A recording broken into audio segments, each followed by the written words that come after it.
Sir வணக்கம். வணக்கம். So இப்ப பாமகவோட சித்திரை பெருநிலவு மாநாட பொறுத்தளவுல பெரிய எக்ஸ்பெக்டேஷன் இருந்தது. பெரிய அளவுல பாமக இதை நடத்த போறாங்க அப்படின்ற எக்ஸ்பெக்டேஷன் இருந்தது.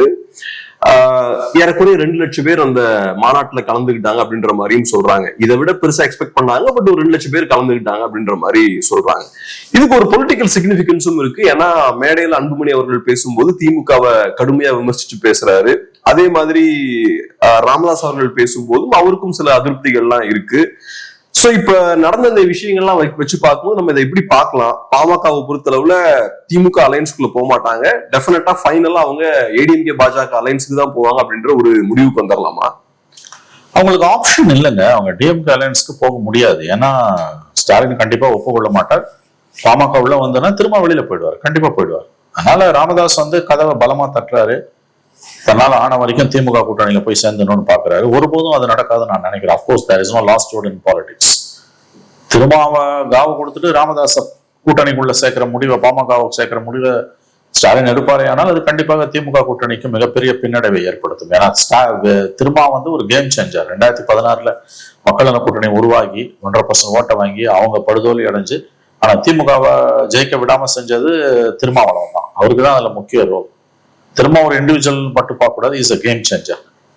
அவர் தெளிவா சொல்லிட்டாரு, பாஜக பாமக இருக்க கூட்டணியில் நாங்க இருக்க மாட்டோம். கடந்த காலங்களில் பாமகவோட அரசியல பார்த்தவங்க ஒருபோதும் பாமகவோட விசிக சேராது என்ற அந்த முடிவோட முழு அர்த்தத்தை புரிந்து கொள்வார்கள். வெளிப்படையா தலித் அல்லாத கூட்டமைப்பு உருவாக்கின தலைவருங்க அவர் ராமதாஸ். அப்பட்டமான ஒரு சாதிய அரசியலை முன்னெடுத்தவர். அவர் எப்படி திரும்ப ஏற்றுக்கொள்வார்? பச்சையா தலித்துகளுக்கு எதிரான ஒரு ஜாதி கட்சிகளை ஒன்னா சேர்த்து 2013 எக்மோர்ல ரமணராஜ் பார்க் ஹோட்டல்ல தலித் அல்லாத கூட்டமைப்புன்னு வெளிப்படையா சட்டப்படியும் குற்றம் அந்த முயற்சி அதை செஞ்சவர் ராமதாஸ். இன்னைக்கு அந்த கட்சியோட எப்படி பாமகவோட இருக்க கூட்டணியில எப்படி விசிகா போய் சேர முடியும்? திவ்யா இளவரசன் அந்த தர்மபுரி காதல் கதைக்கு பிறகு போய் தலித்துகளுக்கு எதிராக அப்பட்டமான ஒரு நிலைப்பாட்டை எடுத்தார். அந்த கூட்டமைப்பை உருவாக்குனவருங்க, தலித் அல்லாத கூட்டமைப்புன்னு எல்லா ஜாதி கட்சியும் அழைத்து. பிஜேபி கூட செய்யாத முடிவு. Not even BJP has done it. So இப்ப ஃபைனலைஸ் ஆயிருச்சுன்னு நம்ம முடிவு பண்ணிக்கலாமா? இனிமேல் திமுக பாமக அலைன்ஸ்ன்றது விசிகா இருக்கிற திமுக கூட்டணியில பாமக வராது. திமுக பாமகவோட போவோம், அதுல எந்த மாற்று கருத்து கிடையாது. எந்த ஜாதி கட்சியோட திமுக போவோம். அவங்க யாரோட வேணா போவாங்க. ஜெயிக்கணும்னா பிஜேபியோட கூட போவாங்க. நான் ஏன் இதை சொல்றேன்னா, இப்ப ஸ்டேஜ்ல திமுக விமர்சிச்சு பேசியாச்சு. அடுத்தது ராமதாஸ் அவர்களும் அடுத்த ஒரு வருஷம் நிறைய போராட்டங்களை நடத்துவோன்ற மாதிரி எல்லாம் அவரும் பேசுறாரு. சோ இதை வச்சு பார்க்கும்போது எனிமியை பிக்ஸ் பண்ண மாதிரி தெரியுது. அந்த ஆங்கிள் கேட்கிறேன். இல்ல அதுதான், அது அப்பாக்கு மகனுக்கும் பிரச்சனை வருது. நீங்க உங்க கேள்வி தப்பு. திமுக பாமக கூட்டணி என்னைக்கும் வராதுன்னு நான் சொல்லவே இல்லை. இந்த எலெக்ஷன் கூட நான் சொல்லல. விசிகா இருக்க கூட்டணி இந்த எலெக்ஷன்ல மோஸ்ட்லி திருமாவ ஸ்டாலின் கைவிட மாட்டார். அதனால இந்த எலெக்ஷன்ல திமுக பாமக கூட்டணி வராது, எடுத்துக்கலாம். நிரந்தரமா வராதுன்னு சொல்ல முடியாது. திமுக யாரோட வேணா போவாங்க. அவங்க அடுத்த தேர்தலில் பிஜேபியோட போனா கூட உங்களுக்கு ஆச்சரியம் கிடையாது 29. ஏன்னா அவங்களுக்கு பவர் வேணும். கடந்த காலங்களில் போனவங்க தான் 99 போனவங்க 29 போவாங்க. போக மாட்டாங்கலாம் நீங்க சொல்ல முடியாது. நான் சொல்றது விசிகா ஒருபோதும் பாஜக இருக்க கூட்டணியில் அது இடம்பெறாது. அதை என்னால உறுதியா சொல்ல முடியும். 26 தேர்தல் டிஎம்கேக்கு மிக முக்கியமான தேர்தல்ன்றதுனால அவங்க டெஃபினட்டா திருமாவை இழக்க விரும்ப மாட்டாங்க. ஏன்னா திருமா 1/2% 3/4% ஓட்டு கிடையாது கணக்கு. அவர் இஸ் அ கேம் சேஞ்சர். பர்செப்ஷனைஸ் அவங்க கூட இருக்காரு. அதனால அவங்க இழக்க விரும்ப மாட்டாங்க. திருமாவை இழக்க விரும்ப மாட்டாங்க. ராமதாஸுக்கு ஏடிஎம்கே பிஜேபியோட அலையன்ஸ்க்கு போறதை தவிர வேற எந்த ஆப்ஷனும் கிடையாது. ஆனா அவருக்கு ஒரு சின்ன நெருடல் இருக்கிறதாவும் சொல்றாங்க இல்லையா? இப்ப ஏடிஎம்கே பிஜேபி அலைன்ஸுக்கு போறதுல அவருக்கு சின்ன சிக்கல் இருக்கு. இன்ஃபேக்ட் அதை பேஸ் பண்ணி தான் அன்புமணி அவர்களுக்கும் ராமதாஸ் அவர்களுக்கும் அது தனிப்பட்ட பிரச்சனை கிடையாது. நான் உறுதியா சொல்லுவேன், கொள்கை ரீதியிலான முடிவு பிரச்சனை கிடையாது. கொள்கை உரசல் அப்பாக்கும் மகனுக்கும் கிடையாது. இது பர்சனல் இஷ்யூஸ் இன்வால்வ். அதெல்லாம் நம்ம வெளியில பேச முடியாது. ஏன்னா நம்ம கிட்ட எவிடன்ஸ் எதுவும் கிடையாது. இருந்தாலும் பேச முடியாது. அதெல்லாம் முடைநாற்றம் எடுக்கக்கூடிய விஷயங்கள். கொள்கை ரீதியா சித்தாந்த ரீதியா திமுக வேணுமா அண்ணா திமுக வேணுமா, வன்னியர் நலன்களுக்கு இவர்கள் எதிரானவர்களுக்கு ஆதரவான அந்த கதையெல்லாம் எதுவுமே கிடையாது. Personal issues to the core, personal issues, nauseating to the core, முடைநாற்றம் எடுக்கக்கூடிய விஷயம். அதிமுக பாஜக கூட்டணியை தவிர வேற ஆப்ஷனே இந்த எதிராக பாமக இல்லைன்றது டாக்டர் ராமதாஸுக்கு நம்மளோட ரொம்ப நல்லா தெரியும். அவர் தான் டேர்ம்ஸ்ல அந்த அலையன்ஸ் வரணும்னு விரும்புறாரு. மகன் தான் டேர்ம்ஸ்ல வரணும். அப்பாக்கு மகனுக்குமான அதிகார போட்டியா கோஷ்டி குடும்பத்துக்குள்ளேயே நடக்குது. இது குடும்ப சண்டை, கட்சி சண்டை இல்லை. அதை புரிஞ்சுக்கோங்க. It's a family politics. It's a struggle within the family. அது வெளியில எக்ஸ்ப்ளோர்ட் ஆகுது. ஓவர் த கிரவுண்ட் எக்ஸ்ப்ளோர்ட் ஆகுது. Open family politics. அவர் உட்கார்ந்துருக்காரு, அவர் மகன், அவர் மனைவி, அவரோட 3 மகள்கள், அவங்க மருமகன்கள், அவங்க அக்கா மகன்கள். என்னங்க இது? எந்த விதமான இன்னிபிஷன்ஸும் டிஎம்கே கூட இவ்வளவு பிரேசனா ஃபேமிலி பாலிடிக்ஸ் பண்ணது, இன்னிபிஷன்ஸ் கூட இல்லாம உங்களுக்கு காத்துல கரைஞ்சு போச்சு எல்லாம். என்ன ஒண்ணு இனிமே வந்து மணி ட்ரிவன் பாலிடிக்ஸ், அவங்க பவர் ட்ரிவன் கிடையாது. ட்ரஸ்ட் இருக்குது, thousands of crores இருக்குது, அதை ப்ரொடெக்ட் பண்றதுக்கு தான் இனிமே பாலிடிக்ஸ். அதுல அவங்களுக்கு ஒளிவு மறைவும் இல்லை, அது தேர் ஓப்பன் இன் இட். அது எந்த விதமான ஒரு கூச்ச நாச்சமும் இல்லாத ஒரு சந்தர்ப்ப அரசியல பண்றாங்க. தமிழ்நாடு அசம்பிளியில வக்ஃப் பில்லுக்கு எதிராக பில்லு பார்லிமெண்ட்ல கொண்டு வரோம், வக்ஃப் ப்ரப்போஸ்டு பில்லுக்கு எதிராக அசம்பிளியில ரெசல்யூஷன் கொண்டு வந்து அதை ஆதரிச்சு போட்டு போடுறாங்க. ஆக்சுவல் பில்லு பார்லிமெண்ட்ல வரும்போது அன்புமணி ராமதாஸ் பாய்காட் பண்றாரு. இதை விட ஒரு நாசியேட்டிங் பாலிடிக்ஸ் எங்கேயாவது இருக்குமா? அவரால் பிஜேபி விட்டு போக முடியாது அன்புமணியால. அவருக்கு stakes and issues with government, அவர் மேல கேசஸ் இருக்குது. அதனால அவர் வந்து வில் நெவர் ஜெட்டிசன் பிஜேபி. அவரை பொறுத்த வரைக்கும் அது வந்து லைஃப் ஷீல்டிங் பண்ணு. 2019, 16, 21, 24, 14, 19, 24 3 வருஷம் பார்லிமெண்ட் ஒரு அசம்பிளியில ஒரு பிஜேபியோட தான் நிற்கிறாரு. குரூஷியல் இஷ்யூஸ்ல எல்லாம் அன்புமணி ராமதாஸ் பிஜேபியோட தான் நிற்பாரு. S, many problems. அதனால இந்த இஷ்யூ இன்னும் அது மகனை பத்தி அப்பாவுக்கு நல்லா தெரியும். அவர் ஒன்றும் பெரிய கொள்கை தங்கெல்லாம் கிடையாது. இது விதின் த ஃபேமிலி ப்ராப்ளம்ஸ் இருக்குது. ஏன் டேர்ம்ஸ்ல அலையன்ஸ் வேணும்ன்றார் ராமதாஸ், மகன் வந்து ஏன் டேர்ம்ஸ்ல வேணும்ன்றார். அப்பா வந்து திமுகவோட போன்றாரு, புள்ள அண்ணா திமுகவோட போ, அதெல்லாம் கதை, அதெல்லாம் எதுவுமே கிடையாது.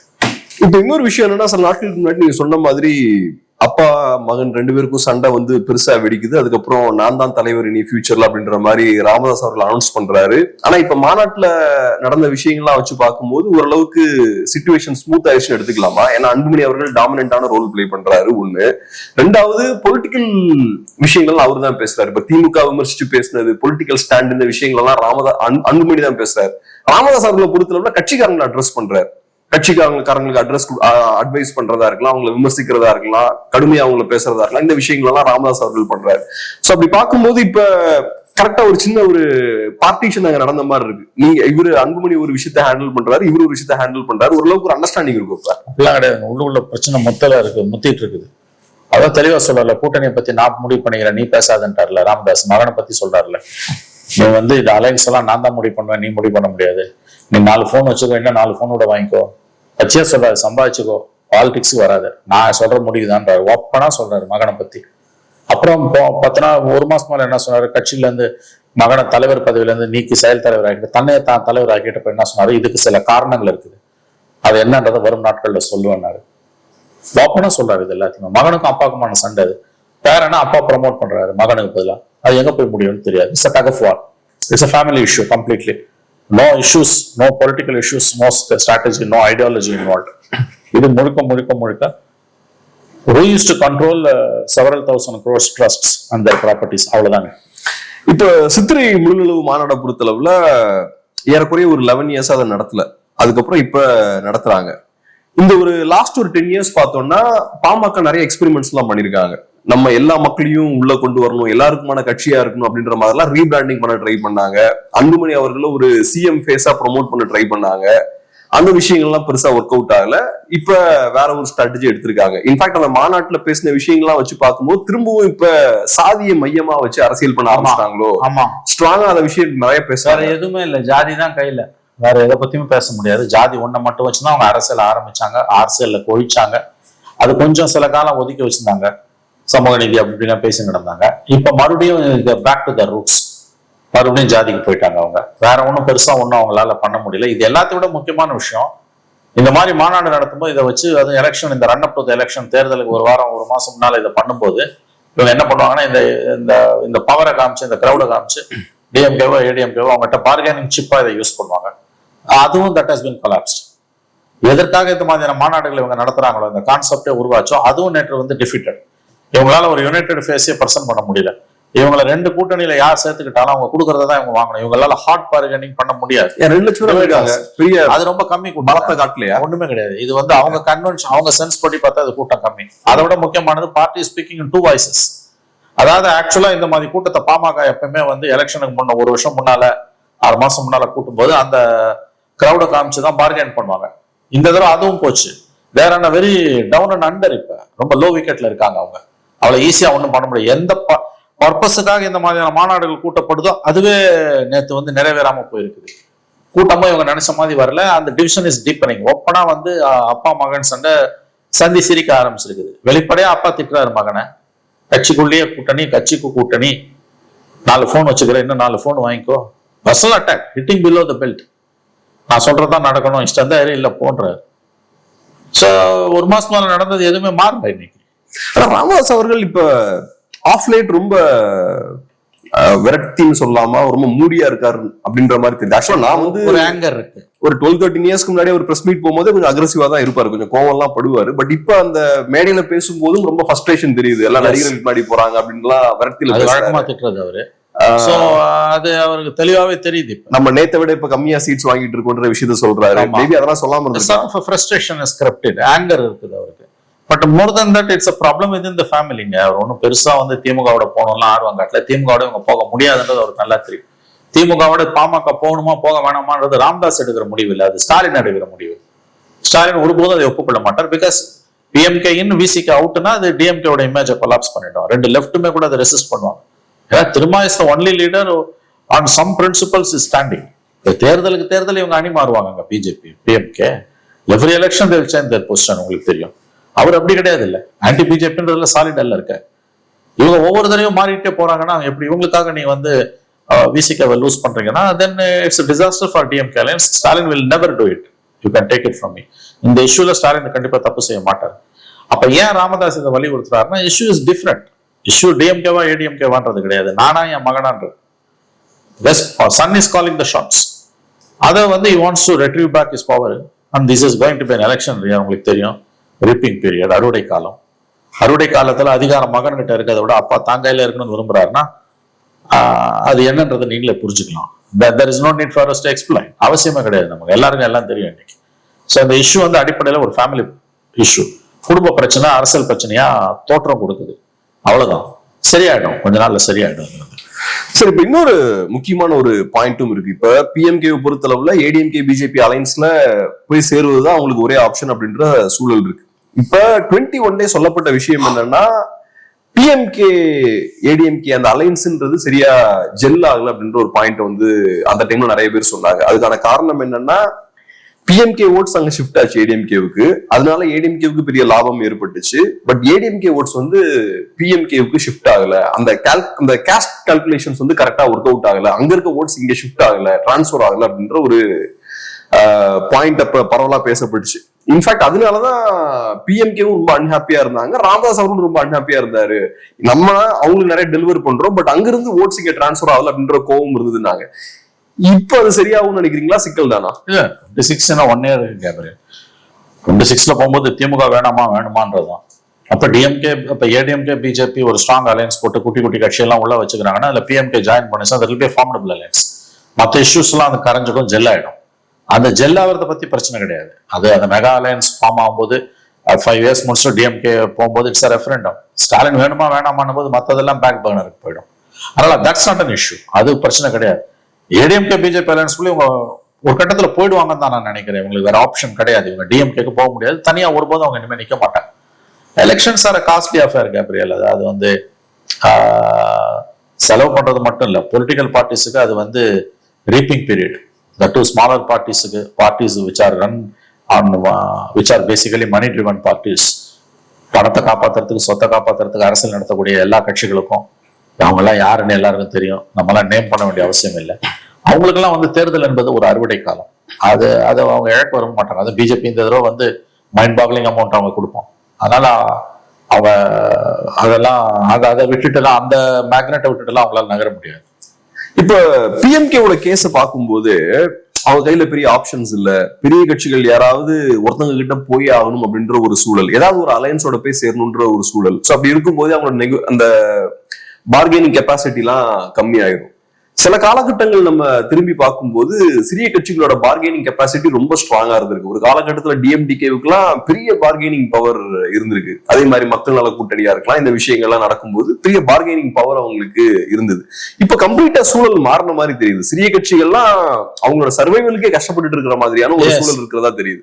கம்யூனிஸ்டுகளா இருக்கலாம், பாமகவா இருக்கலாம், அப்புறம் எம்டிஎம்கே, டிஎம்டிகே, ஈவன் காங்கிரஸ் நம்ம சிறிய கட்சின்னு சொல்லிட முடியாது. பட் தமிழ்நாட்டில் எடுத்துக்கிட்டோம்னா அவங்களுமே கூட அவங்களோட அந்த ஹோல்ட லூஸ் பண்ண மாதிரி தெரியுது. எப்படி பாக்குறீங்க இதை? இல்ல இது நடந்தே தீரும். பிகாஸ் அந்த காலத்துல கொஞ்சமாவது கொள்கை இருந்ததுங்க, கொஞ்சம் வீறு கொண்டு எழுந்தாங்க. 20 வருஷத்துக்கு மேலே கொஞ்சமாவது வந்து ஒரு பாலிசிஸ் இருந்தது, பொலிட்டிக்கல் எய்ம்ஸ் இருந்தது. இப்ப எதுவுமே இல்லையாங்க. Now everything is money, big money involve. ஏன் வந்து smaller parties losing their share and bargaining சிப்னா because of corruption, huge corruption. 25 வருஷத்துக்கு முன்னால ராமதாஸ் வந்து அக்ரெசிவா பேசுவாருங்க. 1 இயர் நலன் வர தெருல இறங்கி போராடுவாரு. மற்ற கட்சிகளும் இப்போ லெஃப்ட் எடுத்துக்கோங்களேன், லேபர் ரைட்ஸுக்காக எவ்வளவு போராடுவாங்க. இன்னைக்கே வந்து சாம்சங் இஷ்யூக்கு பிறகும் டிஎம்கே கவர்மெண்டோட சிபிஎம் ஏன் நிக்குது, சிபிஐ ஏன் நிக்குது நான் கேட்கறேன். இன்னமும் பிரச்சனை சால்வ் ஆகல, இன்னமும் பிரச்சனை சால்வ் ஆகலைங்க. எவ்வளவு லேபர் டிஸ்பியூட்ஸ் நடந்துட்டு இருக்குது. டிரான்ஸ்போர்ட் ஒர்க்கர்ஸுக்கு என்னமோ ரிட்டையர் ஆனவங்களுக்கு பெனிஃபிட்ஸ் கொடுக்கல, போஸ்ட் ரிட்டையர்மெண்ட் பெனிஃபிட்ஸ், அவனோட லெஜிட்டிமேட் ரைட்ஸை ஃபுல்ஃபில் பண்ணாத ஒரு கவர்மெண்ட். அந்த கவர்மெண்ட்டுக்கு நீ இது வந்து சொம்படிச்சுட்டு இருக்க பிஜேபி ஃபேக்டரால. உன் கோர் ஓட் பேங்க்கும் உனக்கு வெளியில போகுது. அவங்களுக்கு 1/2% 1/4% தான் லெஃப்ட்டுக்கு ஓட்டு. ஆனா அதுவும் இந்த தடவை ஃபுல்லா டிரான்ஸ்ஃபர் ஆகாது. விசிக்கே அதே மாதிரி anti Dalit atrocities on the rise. வேங்கவேலு கிராமத்துக்குள்ள இன்னமும் போக முடியல. அது என்னமோ வந்து ஒரு தீவு மாதிரி. ஸோ தலித் ஓட் பேங்க்கும் எரோட் ஆகிட்டு இருக்குது, brutally eroded. Dalit vote bank இதெல்லாம் எதுல இருந்து வருது உங்களுக்கு? பிகாஸ் ஆஃப் கரப்ஷன், பார்ட்டி லீடர்ஸோட காம்ப்ரமைஸ். 25 வருஷத்துக்கு மேல 30 வருஷத்துக்கு மேல அது ஒரு ஓட் டிரான்ஸ்ஃபர்ன்றது அன்ரிட்டன் ரூல். இன்னைக்கு ஓட் டிரான்ஸ்ஃபர் ஒன்றும் கேரண்டீடு கிடையாது. நீ 4 கட்சி 5 கட்சி சேர்ந்தாலும் வாஷ் அவுட் ஆகும். ஒரு எலெக்ஷன்ல வந்து திமுகவை விட திமுக ஆதரிக்கக்கூடிய கட்சிகள் தான் மிகப்பெரிய அளவில் தோல்வியை சந்திப்பாங்க. எழுதி வச்சுக்கோங்க. Peoples anger is very much against தான். செந்தில் பாலாஜி இஷ்யூல எல்லாம் போய் எதுக்கு இவங்க சப்போர்ட் பண்றாங்க? கவர்னர் இஷ்யூல நீ ஸ்டாலினை சப்போர்ட் பண்றது நியாயம். நேஷனல் எஜுகேஷன் பாலிசில ஸ்டேட் கவர்மெண்ட் மீறி கொண்டு வரானா அந்த ஸ்டாலின் கவர்மெண்ட் சொல்றதை ஏத்துக்கிறது நியாயம். டிலிமிட்டேஷன்ல ஸ்டாலின் கவர்மெண்ட் சொல்றது கரெக்ட். செந்தில் பாலாஜி விஷயத்துல எதுக்கு நீ ஸ்டாலின் ஆதரிக்கிறேன்? உனக்கு அசிங்கமா இல்லை? Don't you think that it erodes ஒரு ஓட் பேங்க்? காட்டும், 26ல காட்டும், எழுதி வச்சுக்கோங்க. திமுகவை விட திமுக ஆதரிக்கக்கூடிய தோழமை கட்சிகள் தான் மிகப்பெரிய பின்னடைவை சந்திப்பார்கள், தோல்வியை சந்திப்பார்கள். சுயத்தை இழந்து தங்களோட கோர் கேரக்டர் இழந்தவங்க டிஎம்கே சப்போர்ட் பண்றாங்க. இது ஏன் நடக்குது அப்படின்னா பிகாஸ் ஆஃப் காம்ப்ரமைஸ். நீங்க சொன்னீங்க சின்ன கட்சிகள்லாம் அந்த காலத்துல வந்து become a pawn for big parties, இன்னைக்கு பேன் ஃபார் பிக் பார்ட்டிஸ். ஆனா இவங்களை ஒதுக்கிட்டு போக முடியாது. இவங்க கொண்டு ஒரு 1/4%, 1/4% ஓட்டுக்காக தான் வச்சுன்னு இருக்காங்க. அவங்களும் பிரிஞ்சு போக முடியல, போக முடியாது. எங்க போவான், அவன் எங்க போவான்? அதனால இது கொள்கையெல்லாம் செத்து போய் தனி மனித லாபங்கள், ஃபேமிலி பாலிடிக்ஸ், காசு, இதுதான் உங்க அரசியல் மாறி போச்சுன்னா இதெல்லாம் நடந்தே தான் தீரும். யூ லூஸ் ஒரு ஷீன். அதான் இப்ப நீங்க நடந்துகிட்டு இருக்குது. ஸ்மாலர் பார்ட்டிஸ் ஒரு காலத்துல பெரிய கட்சிகளால மதிக்கப்பட்டார்கள். இன்னைக்கு வந்து டேக்கன் ஃபார் கிராண்டட். அவங்க நம்ம கொண்டு வந்துடலாங்க. ஏன்னா எல்லாத்துக்கும் ஒரு வேலை உண்டுன்றத இந்த பெரிய கட்சிகள் தெளிவா புரிஞ்சு வச்சிருக்காங்க. ரொம்ப நன்றி சார். பிஸியான டைம்ல அருமையான ஒரு பேட்டி எடுத்து ரொம்ப நன்றி சார். நன்றி.